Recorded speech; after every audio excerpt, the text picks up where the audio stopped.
Está no ar. Gente que Fala. O melhor programa de debates do rádio brasileiro. Gente que Fala. Tem texto e direção geral do jornalista Fausto Camunho. Gente que Fala. Reúne de segunda a sexta-feira formadores de opinião para discutir as principais notícias do dia. Gente que Fala. Tem o selo de qualidade APCOM.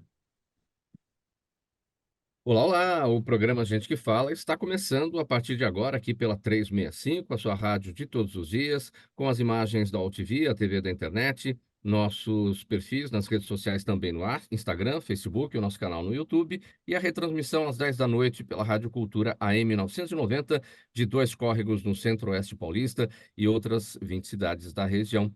E o nosso convite sempre pela próxima hora para você ficar por aí. Curta, comente, compartilhe a transmissão do programa Gente que Fala, interaja também, sua participação fazendo perguntas aos nossos entrevistados é bem bacana. 973350038 é o número, 973350038. Eu sou Mauro Frisman, quinta-feira por aqui você conhece a nossa edição do Gente do MPD que Fala, parceria nossa com o Movimento do Ministério Público Democrático. Vamos apresentar agora os nossos entrevistados de hoje, os convidados que vão analisar, vão estudar aqui os temas propostos no nosso roteiro, na nossa pauta. Dr. Mário Papaterra Limonge, procurador de Justiça aposentado, advogado criminalista, associado no Movimento do Ministério Público Democrático, na nossa bancada de hoje. Tudo bem, procurador? Bem-vindo mais uma vez. Bom dia, muito obrigado pelo convite. Cumprimento todos os membros da bancada. Vamos fazer um bom programa, com certeza. Obrigado pela presença. Também com a gente a doutora Vanessa Viduto, mais uma vez com a gente. Ela é advogada previdenciária, sócia do escritório Geller e Viduto Advogados. Tudo bem, doutora? Bem-vinda mais uma vez. Tudo bem? Como vão todos? Cumprimento os ouvintes, os membros também da bancada. É sempre um prazer poder participar do programa. Obrigado, doutora Vanessa Viduto. Também com a gente, novamente na bancada do Gente que Fala, a doutora Daniela Veltri, advogada e consultora jurídica. Tudo bem, doutora Daniela? Bom dia, Mauro. Bom dia aos colegas da bancada. Bom dia aos ouvintes. Obrigada pelo convite. É um prazer de novo estar aqui com você. E também com a gente para análise dos temas de hoje, Kleber Carrilho, cientista político, professor universitário, pesquisador da Universidade de Helsinki, na Finlândia. Você está bem, Kleber? Bem-vindo mais uma vez com a gente. Quase boa noite por aí. Boa tarde, Mauro. Boa tarde a todos participantes do programa. É um prazer estar com vocês novamente para comentar todos esses temas importantes, essenciais para compreender o Brasil. Vamos então ao nosso primeiro assunto do Gente do MPD que Fala de hoje. Vamos dizer o seguinte: os aliados do presidente Lula reagiram com entusiasmo ao indiciamento de Jair Bolsonaro pela Polícia Federal por associação criminosa e inserção de dados falsos em sistema de informação no caso dos cartões de vacina da Covid-19. Já os defensores do ex-presidente buscaram minimizar o relatório policial. Procurador Limonge, vamos repercutir o seguinte: a Polícia Federal correlacionou a fraude no sistema do Ministério da Saúde à apuração da suposta tentativa de golpe de Estado por Bolsonaro. É que a Polícia Federal entende que o ex-presidente Bolsonaro e os seus aliados podem ter emitido cartões fraudulentos para poder entrar em outros países, aguardando a conclusão de uma ruptura democrática. Aliás, parte da mídia está dizendo para poder entrar no exterior, né? Errado não está, né? Mas entrar não pode ser no exterior, entrar é no interior. Mas dá para entender que a ideia é entrar em outros países. Vamos repercutir essa parte aqui desse entendimento, então, da Polícia Federal. Bom, as reações dos diversos grupos mostram a divisão que o Brasil vive, né? De um lado, os atuais detentores do poder, satisfeitos com o resultado do indiciamento, e de outro, minimizando, procurando dizer que isto é tudo uma armação em detrimento do ex-presidente Jair Bolsonaro. É bem o Brasil está dividido desta forma.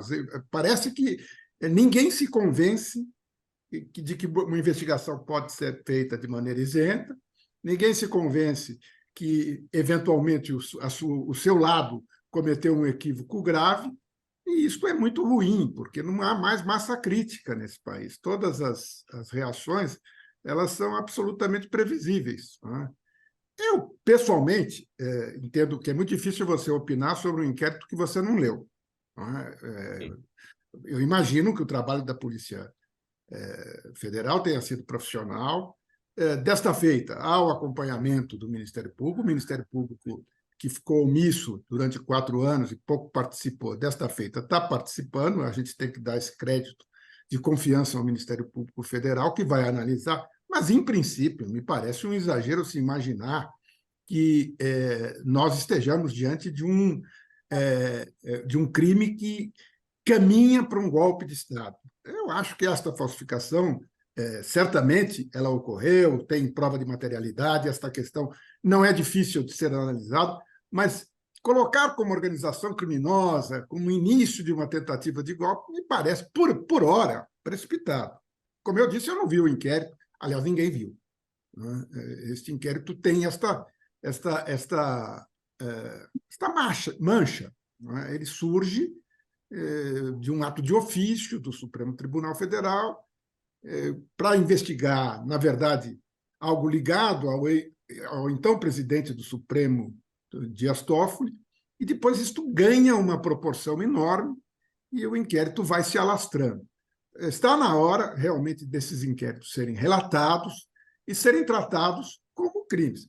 Eu não tenho dúvida, há elementos, há indícios, pelo que eu tenho lido, né? A Polícia Federal não indiciaria o ex-presidente Bolsonaro sem um forte indício, porque há consequências desse indiciamento são sérias, sorte que nós temos que aguardar. E parece que colocar tudo isto como algo preparativo de um golpe de Estado, que ocorreu, eu não estou dizendo que não ocorreu, mas colocar esta falsificação como início de um ato preparatório, me parece, pelo menos em princípio, um exagero. Sim. Doutora Daniela Veltri, bom, o próximo passo agora é esse indiciamento, né, esse relatório, né, da Polícia Federal vai para as mãos do Procurador-Geral da República, Paulo Gonet. Ele tem 15 dias, né, para dar o parecer a respeito desse relatório, e o Ministério Público Federal pode ou não, né, dar sequência, oferecer a denúncia, a acusação formal à Justiça para abertura de ação penal. Sua expectativa? Mauro, faço aqui as palavras do doutor Mário, minha, né? Também não é um processo que eu tenha lido, inquérito que eu tenha lido, então, de fato, fica difícil opinar. Também acredito que provas devem haver, porque senão eles não dariam seguimento à questão. Mas o que mais me preocupa quando a gente olha do Brasil, sob o ponto de vista de corrupção, é quando que, de fato, o Brasil vai deixar de ter essa divisão, principalmente do povo, e que tenha, de fato, uma união para cobrar aquilo que o povo brasileiro precisa ter: investimento de educação, investimento em segurança, investimento em saúde. Hoje eu estava lendo uma reportagem que o aumento de imposto, a arrecadação de imposto aumentou. Ótimo. Mas e o retorno disso para a população? Então, assim, tenho, claro, toda essa preocupação a partir do momento em que o Ministério Público tem a parte federal cuidando e as demais instituições do Judiciário, vai seguir o seu curso e a justiça tem que ser feita, né? Com as provas que ali estão, com as pessoas que eles estão julgando, com quem a gente tem que confiar. Mas a minha preocupação maior hoje é para onde o Brasil está caminhando, né? É para onde o povo brasileiro está indo. E a divisão não tem ajudado em absolutamente nada. Então, se eu pudesse hoje falar algo sobre isso, deixa que o judiciário cuide daquilo que é responsabilidade dele. E nós, população, temos que começar a cobrar por aquilo que nos é devido: educação, saúde e segurança. Essa sua preocupação, doutora Daniela, para onde o Brasil está indo, vai bem ao encontro, né, do que disse agora o procurador Limonge, né, no sentido de falta de massa crítica, né, porque é sempre um lado, quando erra, comete um equívoco, tem sempre o apoio daqueles seus, né, ou porque não enxergam, ou porque existe um fanatismo, enfim, sempre de um lado ou de outro, né? E aí a gente acaba sem a massa crítica, como disse o procurador Limonge, e cada vez numa sociedade mais dividida na sua avaliação, né? Vamos seguir aqui com a doutora Vanessa, sua análise, por gentileza, doutora.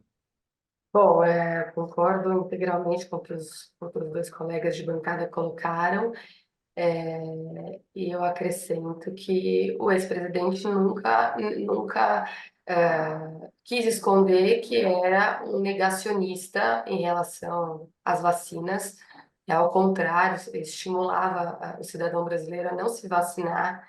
Então, não me espanta nem um pouco que a gente tenha agora tomado ciência desse indiciamento por eventual falsificação aí no sistema onde constam os dados das vacinas.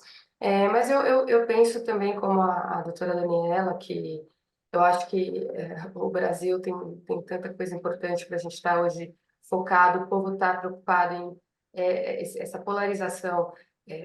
Há uma preocupação de um lado em defender os atos ilícitos eventualmente praticados pelo ex-presidente, que vão ser cuidados por quem tem que cuidar, pelo Supremo Tribunal Federal, pela Polícia Federal, mas perde-se muito foco naquilo que interessa, que é justamente o investimento na educação, investimento em saúde, investimento em segurança.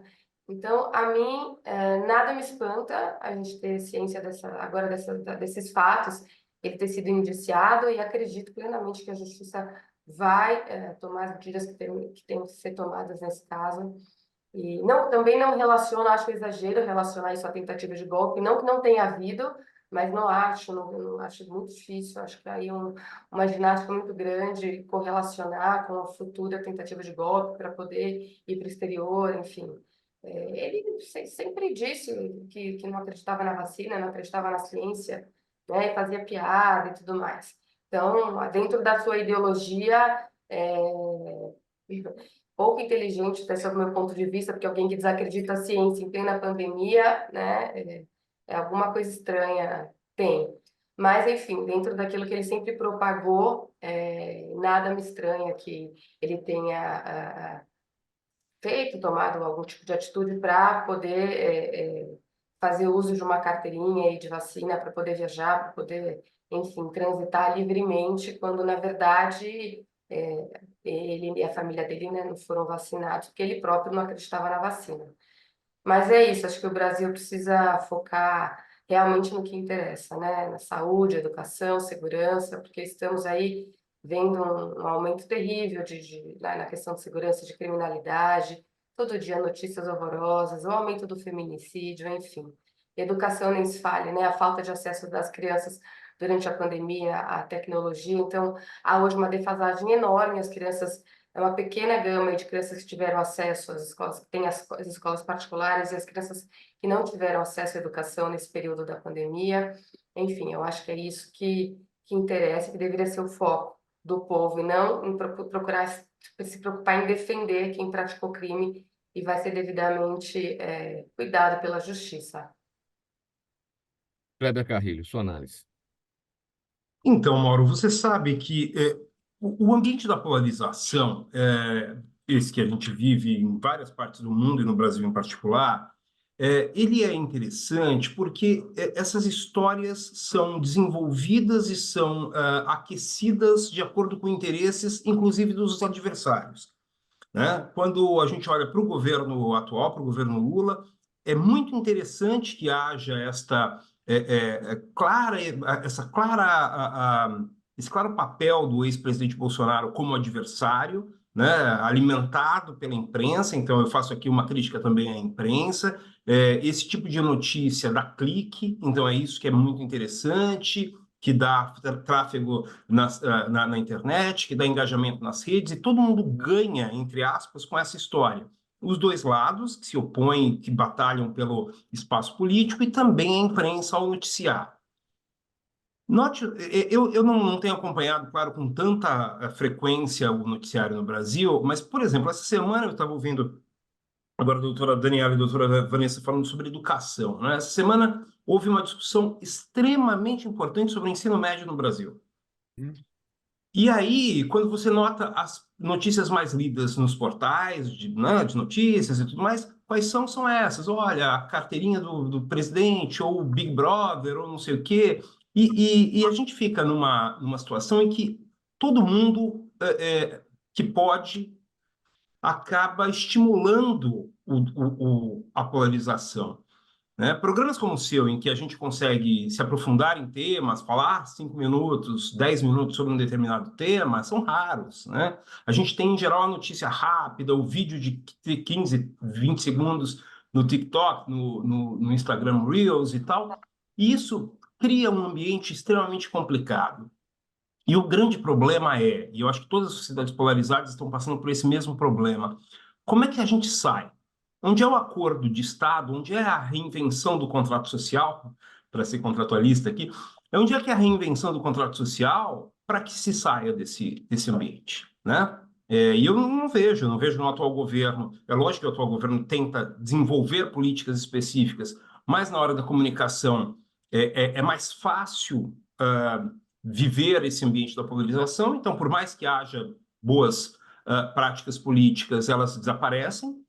E, como eu disse, a imprensa também gosta disso, né? Então, todo mundo fica alimentando este ambiente. É isso, a gente precisa, a partir deste momento, a partir dessa discussão, entender quem são os líderes que vão colocar as cartas na mesa e dizer, ok, passamos por um grande momento de polarização, talvez não tenhamos resultados eleitorais muito bons ao tentar trazer ao centro, mas temos que apostar nisso, né? Eu não tenho visto no Brasil, ultimamente, lideranças políticas apostando na saída ao centro, na saída negociada, na discussão sobre como planejar o futuro do país.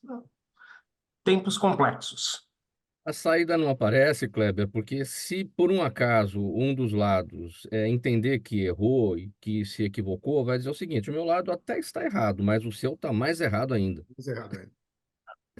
Exatamente. Agora, nós temos, vamos pensar que existem momentos na história em que líderes colocam seus interesses de longo prazo, às vezes em risco, ou de médio prazo em risco, para tentar ter um papel na história como apaziguador, como esta possibilidade de sair ao centro. Isso acontece na história, talvez nem tanto na história do Brasil, nós não temos esse papel tão claro, mas talvez seja esse o momento. E a gente não tem, infelizmente, o costume, ou pelo menos a presença na história do Brasil, de soluções coletivas. Em geral, a gente tem soluções lideradas por um grande nome, por um grande personagem. Será que teríamos a possibilidade de um grande personagem ao centro neste momento? Não sei, acho difícil.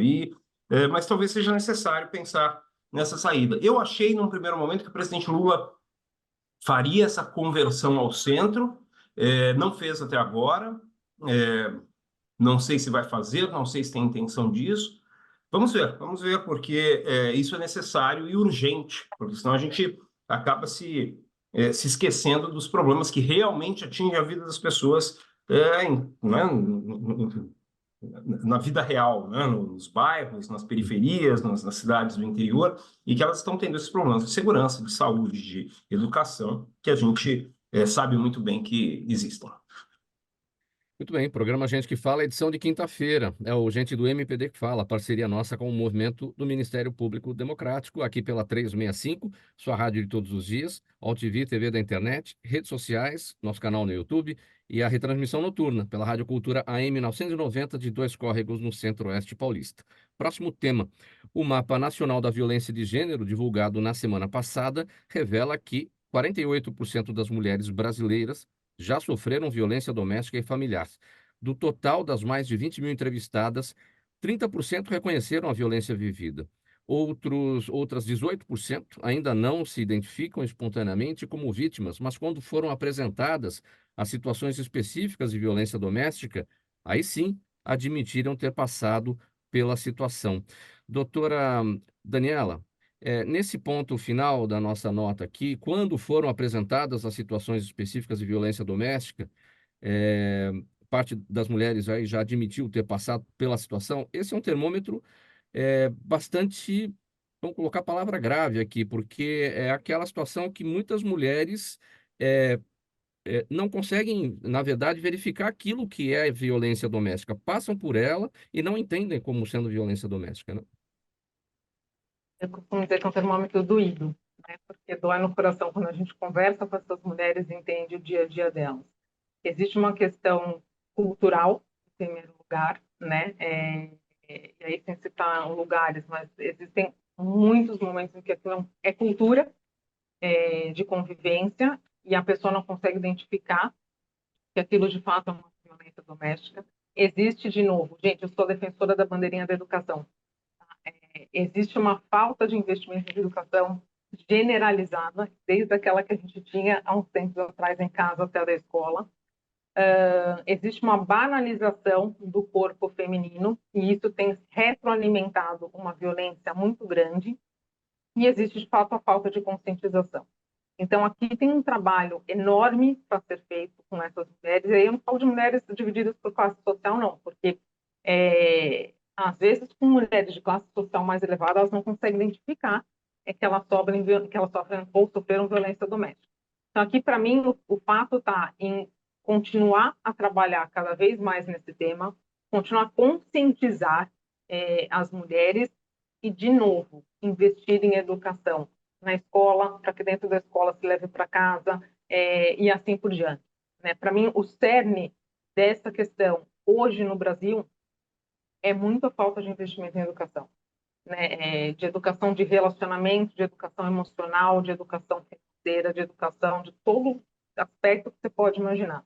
Então, trazer essas mulheres, fazer elas entenderem, e principalmente ter uma rede de apoio, porque não adianta ela ir lá denunciar e depois não ter disponibilidade para isso, né? Porque aí elas vão apanhar depois de novo. Essa é a realidade quando você conversa com as mulheres que sofreram esse tipo de abuso. Se realmente não houver um incentivo à punibilidade correta, vai ficar cada vez mais. Doutora Vanessa, a violência doméstica e familiar, conforme esses dados do Mapa Nacional da Violência de Gênero, pode ser muito maior do que se tem aí, do que os números apontam, em razão dessa questão de muitas mulheres não entenderem exatamente quais são os aspectos que configuram uma violência. A violência psicológica, a violência patrimonial, não é isso? Tem vários aspectos nesse sentido.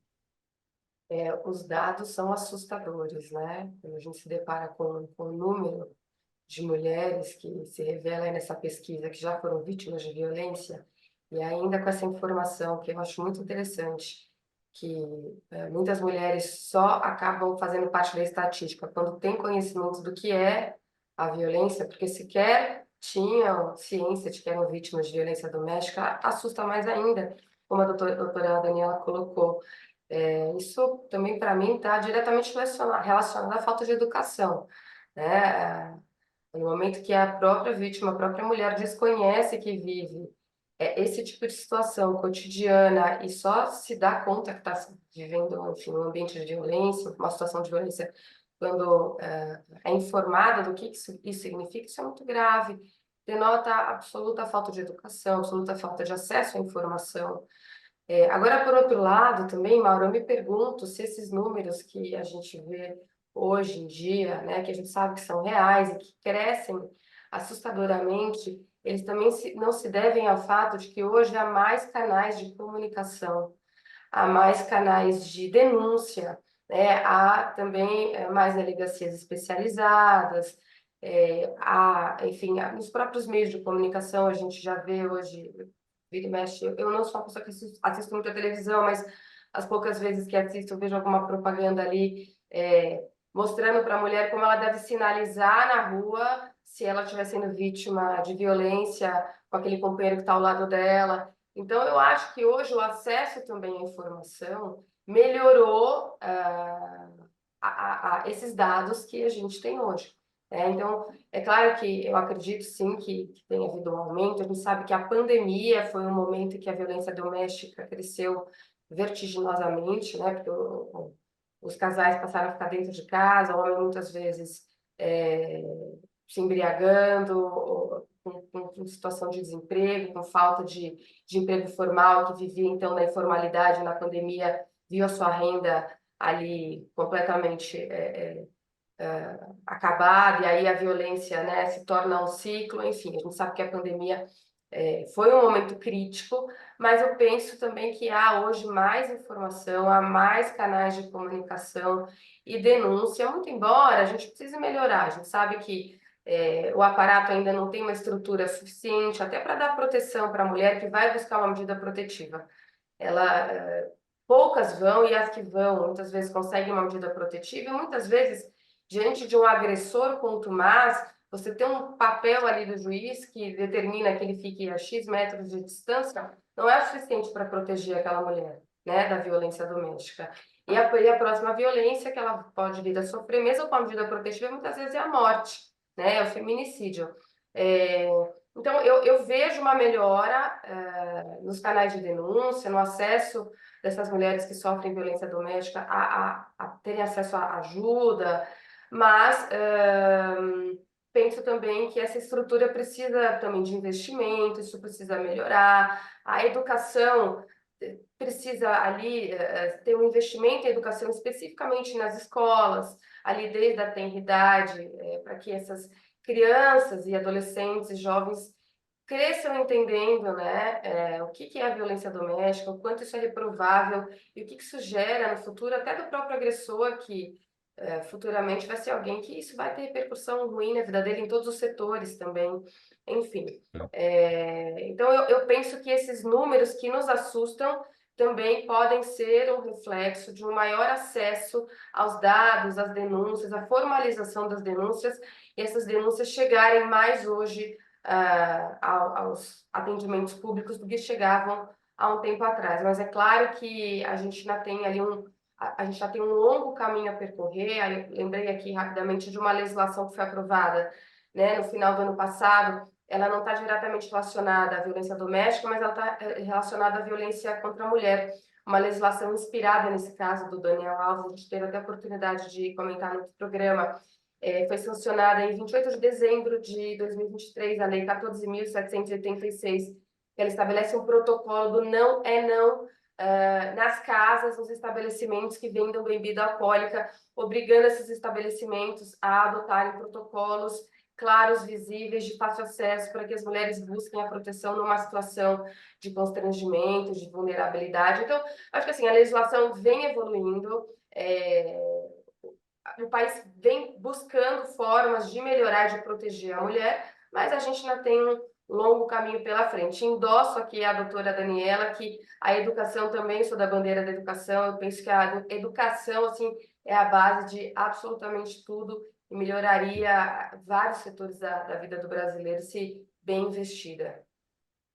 Procurador Limonge, o olhar do direito criminal a respeito desse tema, a violência doméstica, portanto, faz parte, ou fez parte, ou as duas coisas ao mesmo tempo da vida de metade das brasileiras, estamos falando em 48% e mais, né?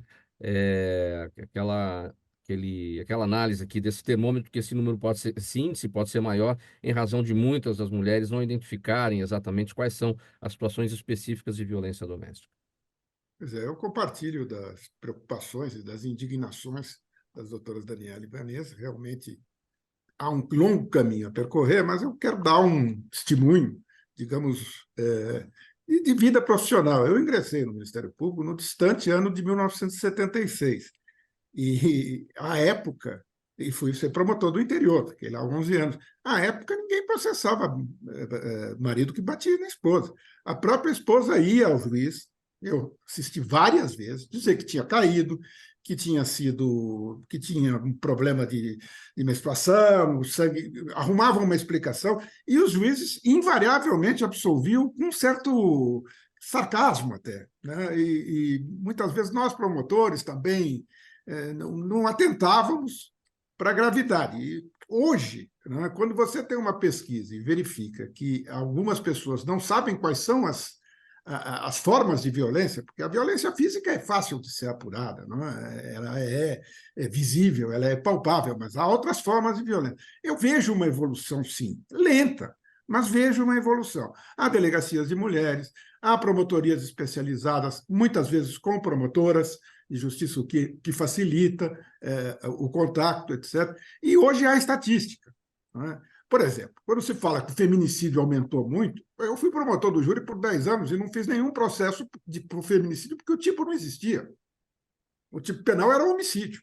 Homicídio praticado por motivo torpe, a gente colocava uma qualificadora, etc., mas o tipo penal feminicídio não existia. E isso é relativamente recente. Tem muito a evoluir, muito a evoluir. Conscientização, educação, mas há uma reação. Eu fico com uma visão um pouco mais otimista, até porque este assunto, já é debatido, né? E isto me parece uma evolução. Não sei se eu estou sendo otimista demais. Kleber, para correlacionar esse assunto com o olhar aí da ciência política, porque a violência doméstica tem a ver, né, com a violência política contra a mulher, né? As Sim. mulheres sofrendo aí nos espaços políticos de poder, praticamente dia sim e dia também a gente ouve histórias a respeito. E é uma violência explícita, né? É uma coisa impressionante, porque a violência institucional contra a mulher nas instituições da República, em geral, são atos de violência explícita. A gente vê ali, principalmente o ambiente da Câmara dos Deputados, que talvez seja o mais relatado, mais acompanhado pela comunicação social, pelo jornalismo. É incrível como isso aparece na transmissão da TV Câmara, tá ali, né? Tá claro, acontece, tem lá uma bronca ou outra, alguns casos isso resulta em alguma punição para os representantes, mas se isso acontece ali, nas câmaras de vereadores, nas assembleias legislativas, multiplica-se isso, porque e ali está escondido, às vezes essa violência é tão clara que não deixa nem a mulher falar, então existem inúmeros relatos em câmaras de vereadores do Brasil inteiro em que vereadoras não podem falar, são caladas, têm a palavra cortada, isso é muito grave. Mas deixa eu trazer um dado aqui importante, Mauro. Eu estou aqui na Finlândia, né, com toda a proteção social, todo o ambiente de estado de bem-estar social, essa coisa toda, o país mais feliz do mundo. E aqui os dados, acompanhei justamente para debater com vocês, os dados oficiais de estatística do país dizem que 1/3 das mulheres já tiveram experiência de violência em relacionamentos.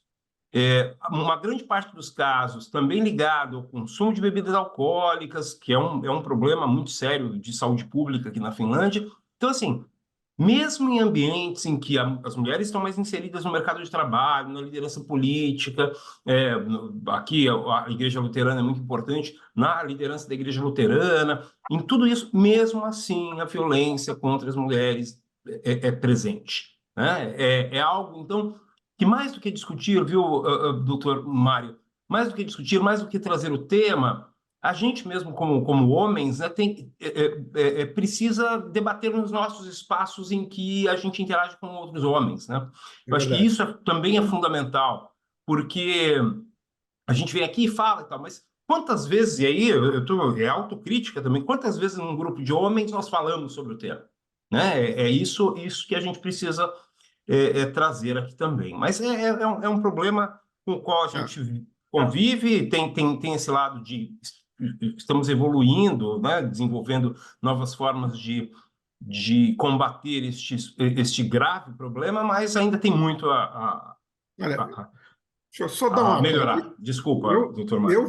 eu vejo diferença na minha geração para a geração dos meus filhos nesta questão. A minha geração foi extremamente machista, isso não era assunto, a gente nunca admitiu que pudesse existir uma certa violência. Não estou exagerando, estou dizendo, eu fiz faculdade de 70 a 74, a faculdade era mista, do Lago São Francisco, etc., mas era uma faculdade machista extremo. Não é? Hoje eu vejo um ambiente em que o assunto é debatido. Claro que existe muita coisa a ser evoluído, mas eu acho que esse tema foi trazido, né? O que já é um avanço. Vamos seguir. Próximo tema aqui no programa Gente que Fala de hoje, sempre quinta-feira, é o Gente do MPD que fala, parceria nossa com o movimento do Ministério Público Democrático. Vamos avançar rapidinho aqui para dizer que o Supremo Tribunal Federal pode retomar hoje o julgamento da chamada revisão da vida toda de aposentadorias do INSS.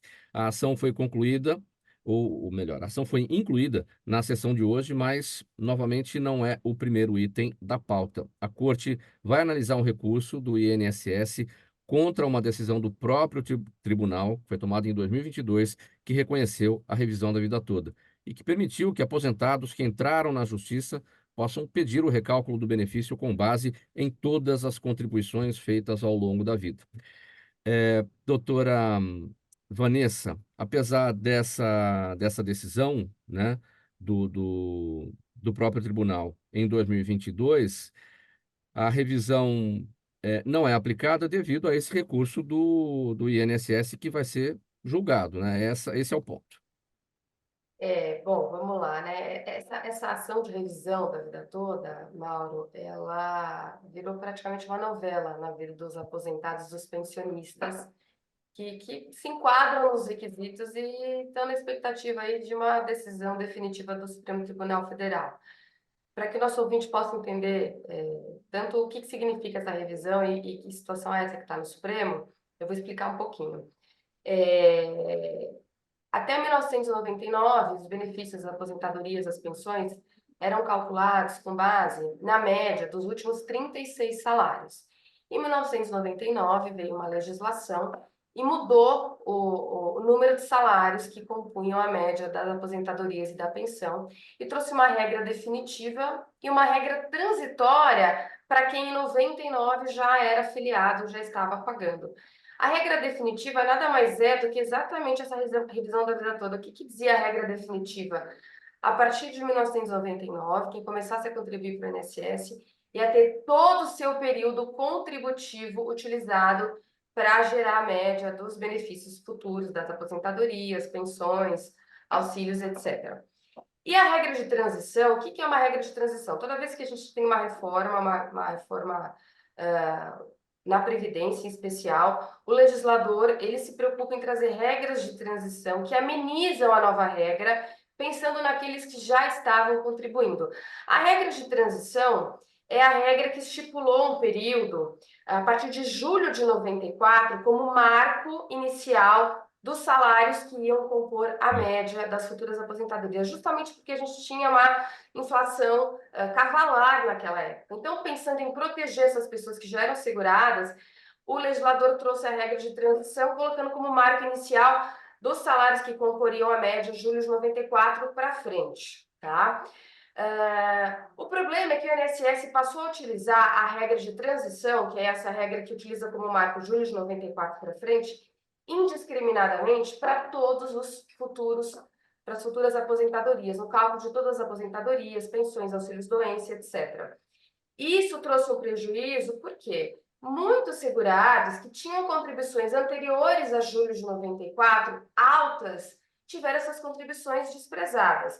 O raciocínio que foi aplicado na ocasião foi o seguinte: bom, as pessoas ao longo da vida, elas evoluem, elas começam ganhando pouco, elas vão melhorando, vão evoluindo na sua vida profissional, vão tendo um salário maior, então as contribuições anteriores a julho de 94 vão ser desprezíveis, não vão melhorar a vida do trabalhador, mas isso não é uma regra. Ao contrário, se você pegar um trabalhador de baixa escolaridade, né, que depende da força física para trabalhar, acontece justamente ao contrário na vida dele. Ele ganha mais no início da sua vida, quando ele é mais jovem, quando ele tem mais força de trabalho, e ele, conforme ele vai envelhecendo, ele vai perdendo a força de trabalho e a remuneração dele vai caindo.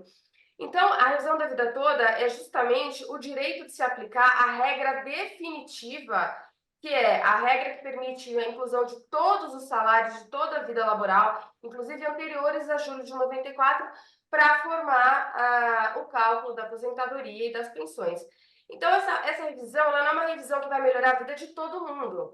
Você precisa realmente fazer o cálculo, ter contribuições altas anteriores a julho de 94, ter se aposentado dentro dos últimos 10 anos, porque existe um prazo decadencial para você ingressar com essa ação, tá? E ela vai beneficiar um número limitado de pessoas. E nada mais é do que aplicar a regra definitiva prevista em lei. Então, o Supremo Tribunal, essa questão, depois de ser muito discutida aqui nos tribunais federais, foi parar no STJ, o STJ pacificou o entendimento, proferiu um tema a respeito do assunto a favor da aplicação da tese da revisão da vida toda, e aí a discussão foi parar no Supremo Tribunal Federal. Também depois de muita discussão, muito julgamento que começa interrompido, e pede vista e retoma, enfim. Em dezembro de 2022, finalmente o Supremo Tribunal Federal, por maioria de votos, por 6 votos a favor da tese da revisão, contra 5 que foram contrários, entendeu por maioria o direito dos aposentados e pensionistas que tiverem um cálculo mais benéfico, usando todos os seus salários anteriores a julho de 94, teriam direito à revisão da vida toda. Mas, como a gente está tratando aqui de um tema muito delicado e sensível, porque os cofres do INSS, a gente sabe que são objeto de muita discussão, é deficitário, é superavitário, o governo vai ter dinheiro para pagar, e essa força política acaba repercutindo, né, no Supremo Tribunal Federal, a gente sabe disso. Então, essa decisão foi proferida por maioria de votos em dezembro de 2022. O INSS entrou com sucessivos recursos de embargo de declaração, que é um recurso que tem por finalidade esclarecer ou trazer algum ponto que foi omitido, aclarar algum ponto, ou seja, não mais julgar o mérito daquilo que foi decidido, né, mas num recurso que não tem esse propósito, os aposentados e pensionistas agora correm o risco dessa tese ser completamente revista, até com a anulação do julgamento, porque um dos ministros, o ministro Zanin, que entrou ano passado, em agosto, quando esse julgamento foi retomado, pediu vistas dos autos e proferiu um voto inovador, um voto entendendo que o acordo do Supremo Tribunal Federal era nulo, que o processo deveria voltar para o STJ. Ele foi seguido por mais 2 outros votos. E aí o processo foi novamente suspenso, e como há novos ministros, com outras cabeças e outros pensamentos, corre-se o risco dessa tese que já havia sido decidida, né, desse mérito que já havia sido julgado ali em dezembro, ser completamente alterado e voltarmos a estaca zero. E lembrando que isso não é favor, né? Essas contribuições foram feitas pelos segurados para o INSS, são contribuições que foram vertidas. E essa gritaria toda de que o INSS não vai ter dinheiro, que há bilhões, há uma grande discussão, há institutos de previdência que já divulgaram números muito mais realistas, impugnando os números não verdadeiros que estão sendo divulgados aí pelo governo. Há uma gama pequena de aposentados que vão ser beneficiados por essa ação. Pequena, porque há a questão do prazo decadencial, que as pessoas que se aposentaram há mais de 10 anos não vão poder se beneficiar. Há muitas pessoas que entram nos requisitos formais, e quando você faz o cálculo não é benéfico, então é uma ação que também não vai beneficiar a todos. Enfim, esse julgamento está para novamente voltar a acontecer. Os aposentados, pelo que a gente sente aqui no nosso dia a dia, já perderam até as esperanças, né? Isso reforça a descrença no Poder Judiciário, porque uma hora se decide, né, depois de longos debates, infinitos recursos, e aí quando finalmente você tem um acórdão, através de uma manobra processual, o INSS consegue proferir votos novamente contrários, e o mérito é rediscutido, e coloca-se tudo a perder aquilo que já havia sido debatido, julgado, enfim. Então, aguardaremos aí como é que o Supremo Tribunal Federal, nessa nova composição, vai se manifestar a respeito da revisão da vida toda. Tem com bastante objetividade e brevidade, tem esse aspecto da questão do caixa do INSS, se vai ter dinheiro, se não vai ter dinheiro, é muito polêmica essa questão, mas um desafio que haverá pela frente, se a revisão da vida toda passar, porque o cálculo é feito com base nos benefícios, nas contribuições feitas do Plano Real para cá.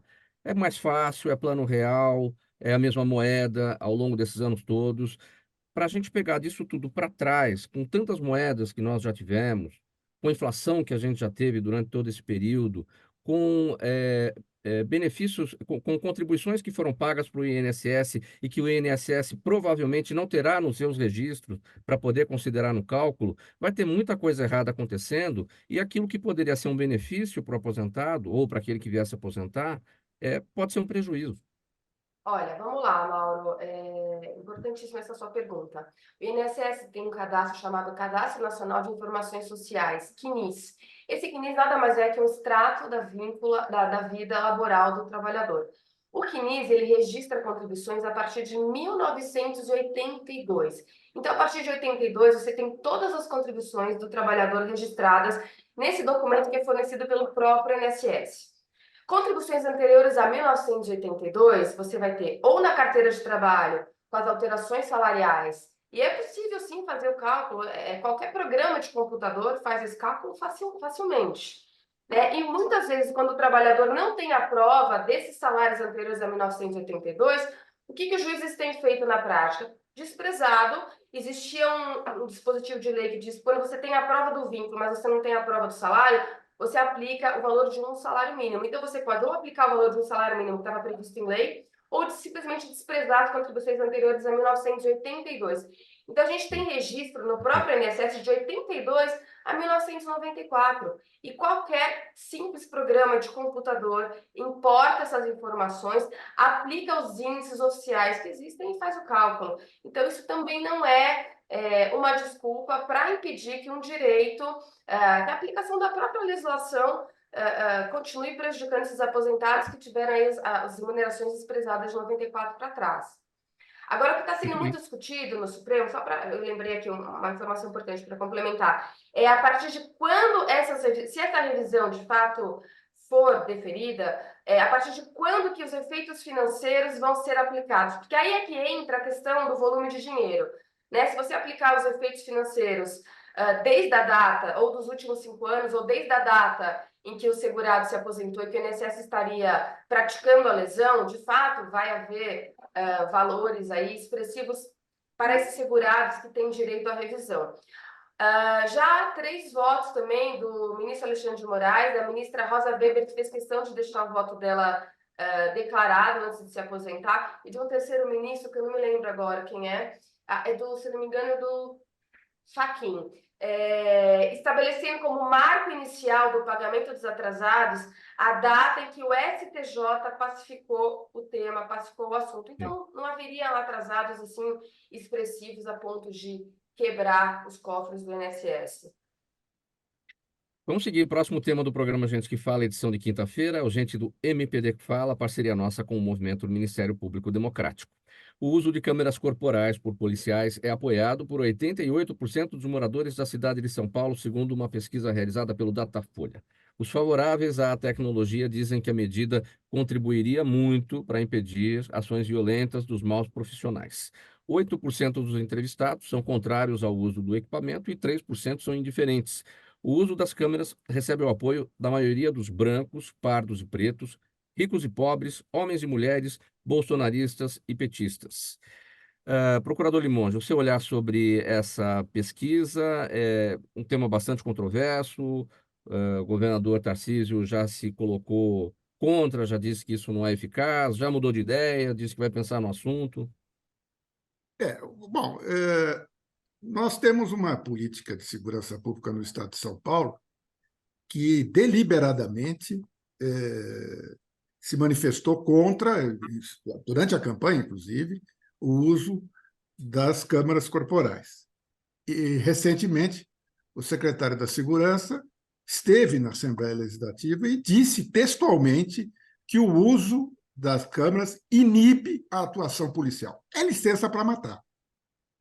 Não tem nenhuma outra interpretação. Quando o secretário da Segurança vai à Assembleia Legislativa e diz que o uso de câmeras inibe a ação policial, ele está dizendo que o policial, com uma câmera, não tem condições de atuar adequadamente. E o adequadamente para o secretário da Segurança é o confronto, porque ele se gaba, ele se vangloria do seu prontuário e diz textualmente que nenhum policial efetivo deixa de ter no seu prontuário algumas mortes.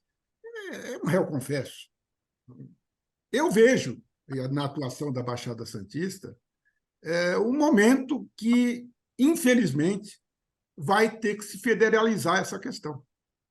Sim. Porque se o governador do estado afirma que não está nem aí, se o secretário se vangloria, né, e as mortes se estendem ao número acima de 40 mortes em questão de meses, evidentemente isso não será apurado adequadamente.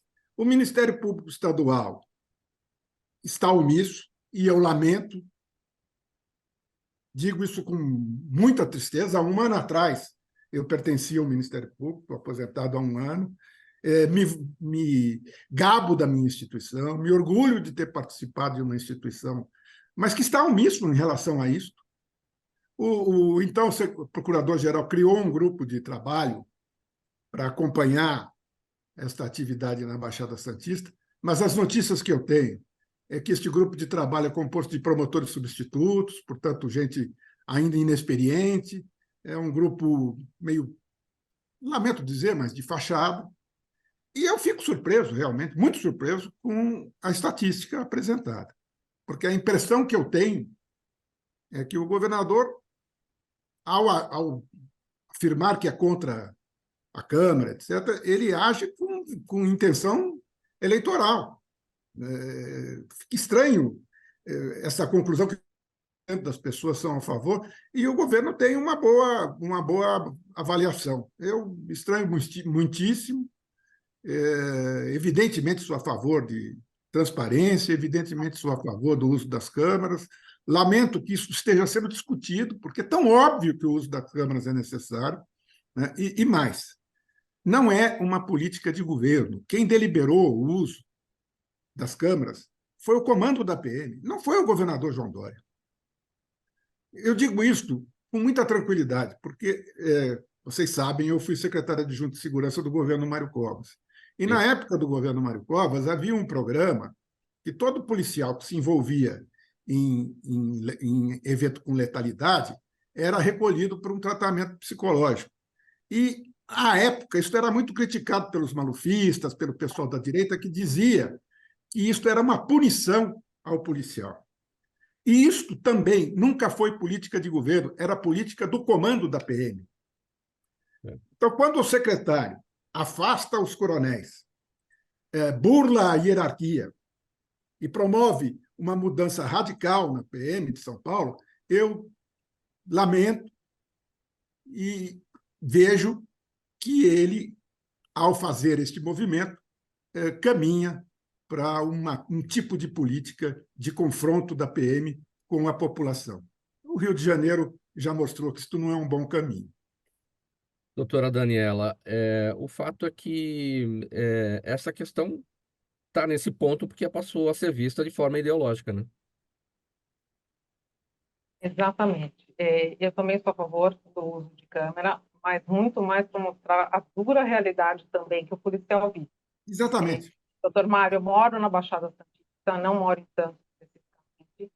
Dia a dia de muitos locais em Santos era extremamente complexo, né? Então, eu acho que vale muito para falar assim, cara, quando um policial revida, que é muito fácil a gente falar da atitude do policial, mas é muito difícil desempenhar a profissão dele, né? Que está ali de corpo e alma para defender todo mundo que está aqui fora. Então, eu acho que a Câmara serve muito mais para falar, cara, a gente está hoje numa guerra civil disfarçada, porque é o que eu sinto dentro do Brasil, e ele vai ter que revidar em algum momento, né? A polícia militar hoje, a polícia civil, ela está muito menos preparada do que a própria organização criminal, que é uma organização, infelizmente, de verdade. São muito mais organizados, muito mais preparados para o crime do que a polícia para combater isso. Então, ao meu ver, a Câmara, de fato, seria excelente para falar qual a função de cada um e por que aquele policial revidou, né? Em que momento e por quê. A transparência ela é fundamental, muito mais a favor do policial, eu acho, do que contra. E vamos relembrar aqui, né, no mês de fevereiro, a Câmara ela proporcionou, né, a identificação naquele episódio em que o policial da rota, o Samuel Cosmo, né, ele levou um tiro no rosto, não resistiu, acabou morrendo. A câmera corporal que ele tinha na farda permitiu identificar o autor do disparo. Na verdade, a Câmara beneficia o bom policial. Sim. E toda vez que se alega excesso da polícia, se a Câmara demonstrar que isto não ocorreu, isso beneficia o bom policial. Por isso que eu disse que é um programa da APM. Era um programa da APM. Não era um programa... A PM tem a sua própria lógica, né? E eu digo isso com tranquilidade, porque atuei, enfim, vivi um período da minha vida com isto, né? A PM tem a sua filosofia, o seu trabalho, a Polícia Civil também. O secretário da Segurança, muitas vezes, não participa decisivamente disso. Ele participa, apoia, incentiva, etc. Mas as políticas são das próprias instituições, como tem a política do Ministério Público, como o Judiciário tem a sua lógica, como a USP tem a sua lógica, enfim, as instituições têm que ter sua lógica, e não é possível que alguém simplesmente ignore que o comando da PM preferia o uso das câmeras, e isso foi uma deliberação do comando na gestão do João Dória. E, por isso, passou a ser criticado pelos bolsonaristas, por ser um programa do João Dória. Talvez, eu costumo dizer que ele é criticado pelos 2 acertos que ele fez, que é a questão da Covid e a questão da PM. É curioso isso. Bom, perguntas da audiência, vamos aqui rapidinho, temos 5 minutos para elas. Kleber, a Fernanda Antonelli está no Facebook, quer saber o seguinte: por quais razões a Finlândia foi considerada o país mais feliz do mundo, enquanto o Brasil ficou em 44º lugar no ranking da ONU?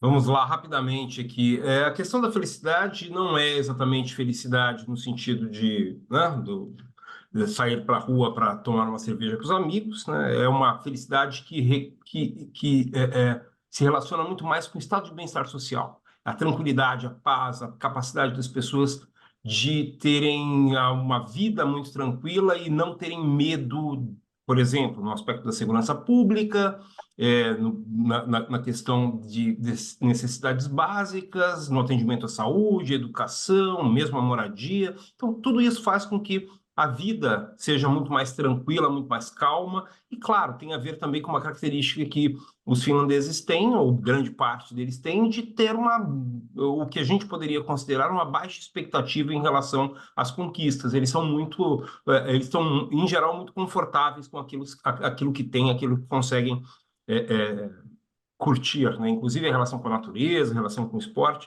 é uma coisa importante para eles. Só uma questãozinha sobre polícia, muito rapidamente aqui. Eu acho que a gente precisa também discutir uma outra coisa no Brasil, que é essa opção que a gente desenvolveu na história de uma polícia do confronto. A gente valoriza pouco a inteligência policial, e isso é fundamental, não tem jeito, não, a gente não vai sair desse problema se câmera é bom ou ruim. Claro que câmera é bom, mas mais do que isso, a gente tem que investir em inteligência. Não tem como deixar as coisas acontecerem e partirmos para o confronto. Talvez uma das questões de segurança pública aqui, a presença da polícia na rua é muito pequena, a gente quase não vê polícia na rua. E é um país muito seguro. Quero dizer que a polícia está trabalhando na inteligência, não quer dizer que não existem criminosos, não existem pessoas querendo cometer crimes. Existe inteligência policial. E quando está na inteligência, está na prevenção. Logo, menos policiais nas ruas, porque você previne o crime. Sim. Exato. Daniela Neves está no Instagram, doutora Vanessa. Acho que é uma pergunta aqui de ordem fiscal, né? Ela pergunta em quais casos os aposentados ficam isentos da declaração dela, deve estar dizendo da declaração de imposto de renda, creio. Fica dentro da declaração, veja que ele receba um benefício e não tenha nenhuma outra renda até o limite mínimo, né, da isenção do imposto de renda, só nessa situação. Né? Mas não basta focar, não basta ter como norte apenas o benefício previdenciário, né? Muitas vezes o aposentado pode ter outras rendas e tudo isso tem que ser avaliado para estar isento Patrimônio e da outras rendas. declaração. Exatamente. Sim. Doutora Daniela, a pergunta aqui do Jaime do Jardim Bonfilholi. Jaime, valeu aqui a participação sempre. Quais são as consequências jurídicas, o Jaime está perguntando, para uma empresa que tem os dados dos seus clientes vazados? Boa tarde, obrigada pela pergunta. São várias, né? A gente está aqui com a nova LGPD, não tão nova, mas ainda amadurecendo, na verdade, no Brasil. Eu falo que as empresas não deveriam pagar pela consequência, mas sim pela proatividade de ter os cuidados necessários prévios, um bom programa de compliance, uma análise de risco, toda uma questão de segurança, porque as consequências vão desde a questão de risco de imagem, que é enorme, que tem um impacto muito grande no negócio, até a questão de multa ou paralisação de atividade. Então, aqui, de fato, para mim, quando eu vejo e dou aqui pareceres para a empresa, é como a gente fazer o preventivo para que isso não aconteça. Doutor Limonge, procurador, no YouTube o Vitor Cruz diz o seguinte, ele contextualiza dizendo que a segurança pública foi tema central das últimas eleições federais e estaduais e provavelmente também será das municipais. Aí ele pergunta se, na sua opinião, alguém já apresentou alguma proposta concreta sobre esse assunto.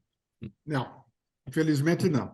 A esquerda tem o hábito de dizer que os problemas sociais são responsáveis por toda a violência, portanto, não apresenta nenhum programa concreto.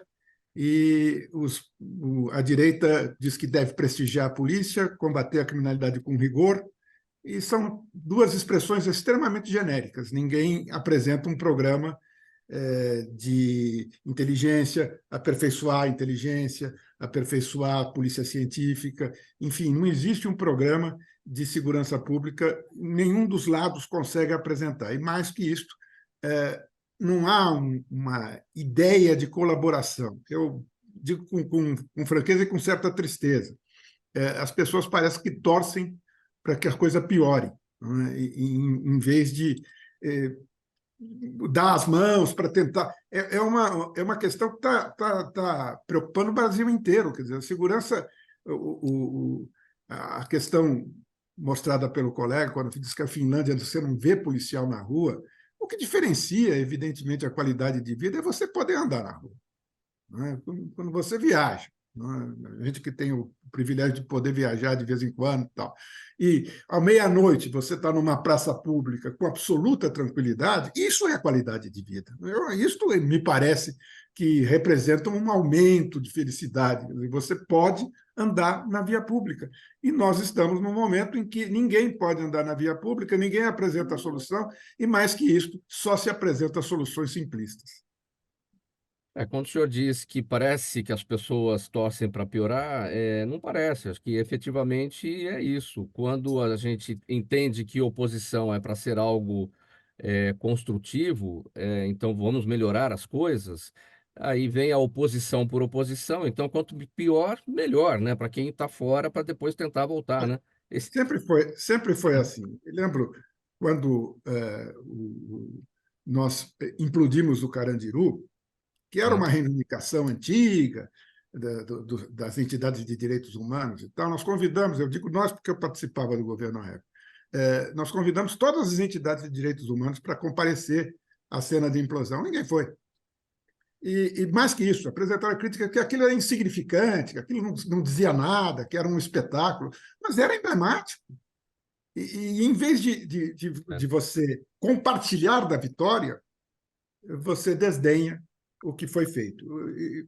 Foi uma experiência dolorosa. Eu voltei para o Ministério Público rapidamente, porque realmente você ter que trabalhar como agente público e, enfim, não conseguir, eu acho que a falha é nossa, mas não conseguir trazer as pessoas junto com você é bem desagradável.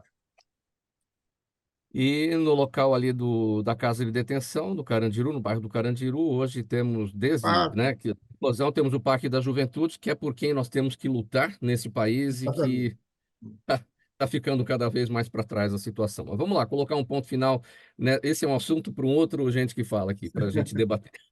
Ponto final no programa Gente que Fala de hoje.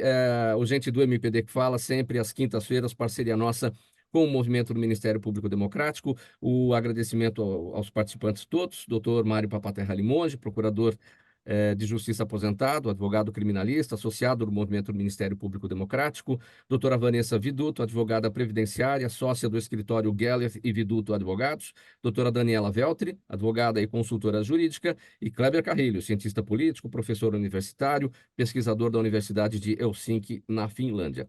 O programa Gente que Fala é sempre realização da ABCOM, apresentação minha, Mauro Friesman, pauta e redação, Pedro Schiavon, Zenilda Salvato, nossa diretora de produção, jornalista Fausto Camunha, e você do outro lado, jornalista Fausto Camunha, nosso diretor-geral, e você do outro lado, espectador, você ouvinte, a razão da nossa presença aqui todos os dias. A gente volta amanhã pela 365, sua rádio de todos os dias, TV, TV da internet, redes sociais, YouTube e a retransmissão noturna a partir das 10 horas pela Rádio Cultura AM 990 de Dois Córregos, no Centro-Oeste Paulista e outras 20 cidades da região. Você vai seguir aqui na 365 agora com programação musical de qualidade, preparada especialmente para você nesse início de tarde de quinta-feira. Um abraço a todos, tchau e até amanhã.